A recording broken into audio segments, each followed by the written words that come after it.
দিল্লি ক্যাপিটালসের গুরুত্বপূর্ণ ম্যাচে বল হাতে মুস্তাফিজ ছিলেন দুর্দান্ত। তার ছেনা ছন্দে প্রথম 2 ওভারে রান খরচ করেন কেবল 13 রান, পরের ওভারে এসে দেন 11 রান। তবে বাকিদের ব্যর্থতায় গুজরাট টাইটান্সের কাছে 10 উইকেটে হারতে হয়েছে ম্যাচ। 3 ওভার বল করে মুস্তাফিজ এদিন রান দেন মোট 24। রান খরচ কম করলেও দলের বাকি বোলারদের মতো ফিজও থাকেন উইকেট শূন্য।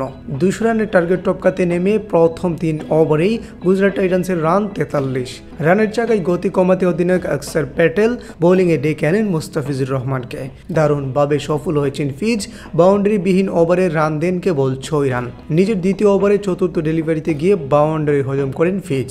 এই ওভারে অবশ্য 7 রানের বেশি খরচ করেননি। মুস্তাফিজের সাথে চামিরাও দারুণ বোলিং করে যান, তবে কেউ দলকে এনে দিতে পারেননি ব্রেক থ্রো। এরই মাঝে 30 বলে 50 ছুঁয়ে ফেলেন সাই সুদর্শন। শুরুতে শুভমান গিল ধীরগতির হলেও সেট হয়ে ভয়ঙ্কর রূপ নেয়। এই জুটি ভাঙা যেন দিল্লির বোলারদের জন্য প্রায় অসম্ভব হয়ে পড়ে। 50 হাঁকিয়ে সুদর্শন গিল দুজনেই ছুটে যান শতকের দিকে।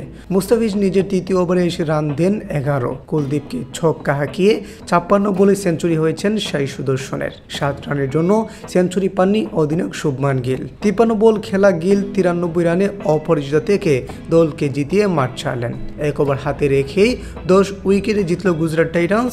108 রানের হার না মানা ইনিংস আসে সাই সুদর্শনের ব্যাট থেকে। 61 বল খেলে 12 চার ও 4 ছক্কায় সাজান এই ইনিংস। অন্যদিকে গিল হাঁকান 7টি ছক্কা।